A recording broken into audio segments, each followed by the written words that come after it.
नमस्कार सब गोटा के। हम किशोरी झा अपन यूट्यूब चैनल किशोरी झा मैथिल पर स्वागत करै छी।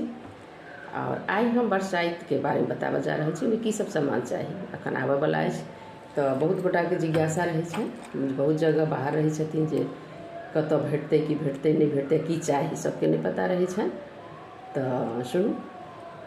तो और हमर चैनल पर जे तकबै किशोरी झा मैथिल पर सब जते अपना सबके मिथिलांचल के विध अछि, कोनो पूजा पाठ है, सब बारे में हम देने छिए।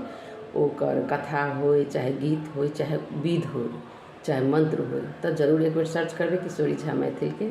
और यदि बुझाय जे नहीं इनकर चैनल ठीक है तो जरूर सब्सक्राइब लाइक और शेयर कऽ देबै। तो सुनू, एहिमे तो सबसे पहले जरूरत पड़े छै बियन के और डाली। आटा बियन है तो आटा डाली ई वंश बढ़ऽ के लेल देल जाइ छै। तो 7टा तो बटायत, 7टा सोहागिन के डाली और बियन और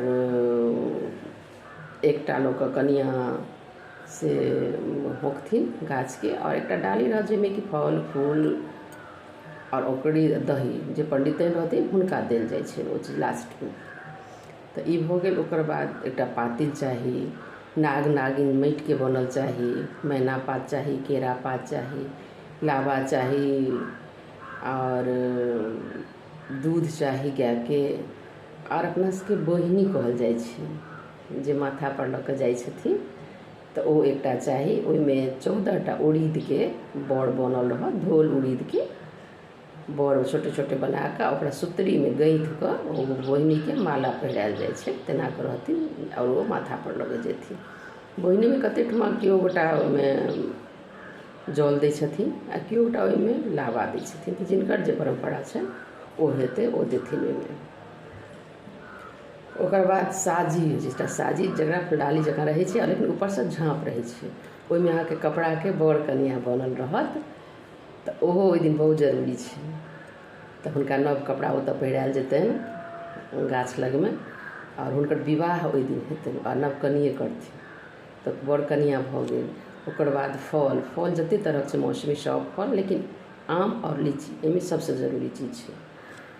तो ओ प्रसादों के लेल चाही। और घूमथिन जे कनिया हुनको लेल 5टा आम चाही, जे आँचल पर दऽ कऽ आम आ जल लऽ कऽ चारू कात घूमै छथिन 5 बेर। ओ सौसे सौसे चाही, ओ काटल नहीं चाही। और ओकर बाद रोली चाही, धागा जे ओ 4-5 बेर घूम कर बड़ गाछ के बांधथिन।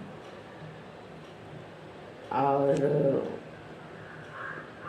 लगभग भऽ गेल सब चीज। और गंगाजल, सिंदूर, गौरी के कपड़ा सब चीज चाहे फल मिठाई सएह सब होइ छै एहिमे।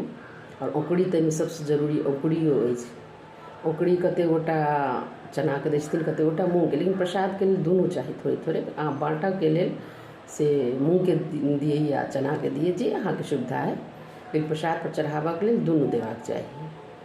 और तकर बाद वएह औंकड़ी ओ डाली में दऽ कऽ 4टा सोहागिन के देल जाइ छै। तो इएह सब छल। वीडियो सुनऽ के लेल धन्यवाद। कोशिश हम केलहुँ हैं बताबऽ के।